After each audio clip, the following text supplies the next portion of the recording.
नमस्कार दोस्तों, आप सभी का हमारे नए ब्लॉग में दिल से स्वागत है। आज का दिन थोड़ा खास है क्योंकि हमें अंबिकापुर अस्पताल में जांच कराने जाना है। तो चलिए बिना देर किए शुरू करते हैं आज का सफ़र। कुछ ही देर में भैया गाड़ी लेकर आ जाते हैं और फिर घर के सभी लोग एक एक करके गाड़ी में बैठने लगते हैं। मैं भैया से कहता हूं कि आज ड्राइविंग मैं करूंगा, इसलिए मैं वजह से स्टीयरिंग के पास वाली सीट पर बैठ जाता हूं। इसके बाद हम सभी अंबिकापुर के लिए निकल पड़ते हैं। रास्ते का मौसम और नज़ारे सफ़र को और भी खूबसूरत बना रहे थे। थोड़ी देर बाद हम प्रतापपुर के पास पहुंचते हैं। वहां दो बड़ी बसें खड़ी दिखाई देती है। कुछ पल बाद हम आगे की ओर बढ़ जाते हैं। थोड़ी दूर चलने के बाद हम कोयला खदान के पास पहुंचते हैं। यहाँ ट्रकों की इतनी लंबी लाइन लगी होती है कि देखने लायक नज़ारा होता है। धीरे धीरे आगे बढ़ते हुए हम अपने सफ़र का पूरा आनंद लेते हैं। आगे चलकर हम महान नदी के किनारे पहुंचते हैं। यहाँ का प्राकृतिक दृश्य बेहद मनमोहक लगता है। बहती हुई नदी और चारों तरफ की हरियाली मन को एक अलग ही सुकून देती है। इसके बाद हमारा रास्ता घने जंगलों से होकर गुजरता है। जंगल का शांत वातावरण और हरियाली सफर को और भी यादगार बना देते हैं। लगभग 1 घंटे के बाद आखिरकार हम अंबिकापुर शहर पहुँच जाते हैं। गांधी चौक पर पहुंचते हैं तो सिग्नल ऑन होने की वजह से हमें कुछ देर रुकना पड़ता है। जैसे ही सिग्नल हरा होता है हम फिर से आगे की ओर बढ़ जाते हैं और आखिरकार हम अस्पताल पहुंच जाते हैं जहां अपनी जांच करानी है। जांच कराने के बाद हम वहां से निकल पड़े। थोड़ी ही दूर चलने पर हमें संजय पार्क दिखाई दिया।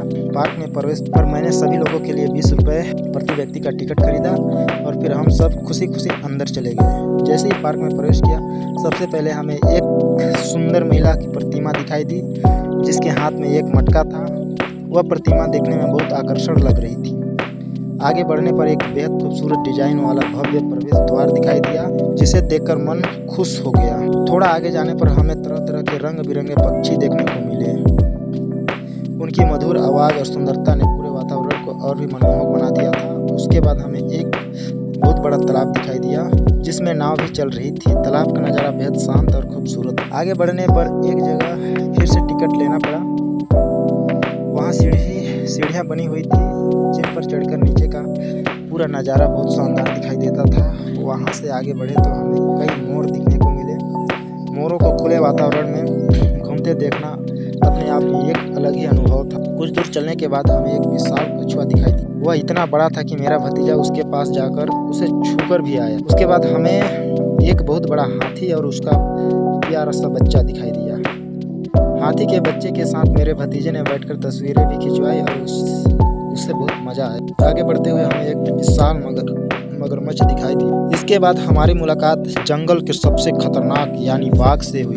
बाघ को देखकर हम सभी रोमांचित हो गए।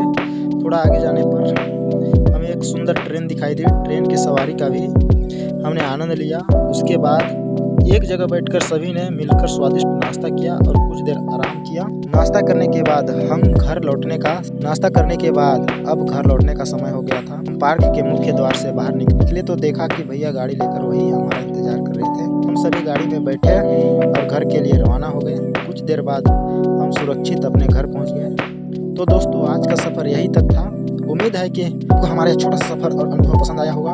वीडियो अच्छी लगी हो तो इसे लाइक करें और दोस्तों के साथ शेयर करें और चैनल को सब्सक्राइब करना ना भूलें।